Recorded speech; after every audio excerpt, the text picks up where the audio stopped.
அதாவது பார்த்தீங்களா, பெங்களூர்லேருந்து ராமேஸ்வரத்துக்கு சுற்றுலா வந்த ஒரு வேனானது பார்த்தீங்களா, ராமேஸ்வரம் நோக்கி வரும்போது, ராமேஸ்வரம் அடுத்துள்ள வேதாளை பகுதியில் பார்த்தீங்களா, பலத்த சூறை காற்றின் காரணமாக பார்த்தீங்களா, வேன் வந்து கட்டுப்பாட்டை இழந்து அருகில் உள்ள அந்த மழைநீர் தேங்கி இருக்கிற அந்த குளத்தில் விழுந்துருச்சு. இதனால பார்த்தீங்கன்னா, அந்த அக்கம்பக்கத்தில் அருகில் உள்ளவர்கள் அந்த வேனில் இருக்கிறவர்களை காப்பாற்றியிருக்காங்க.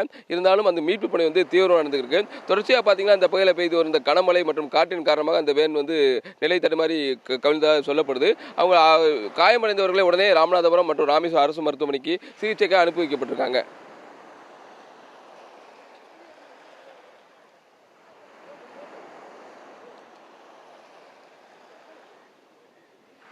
தகவல்களுக்கு நன்றி கார்த்திக்.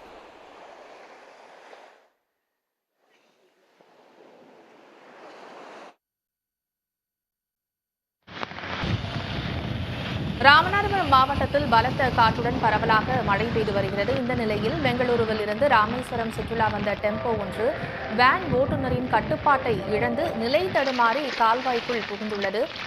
இது தொடர்பான காட்சிகளை தற்போது பார்த்து வருகிறோம். வேனில் மாட்டியிருந்த சுற்றுலா பயணிகள் பத்திரமாக மீட்கப்பட்டிருக்கின்றனர்.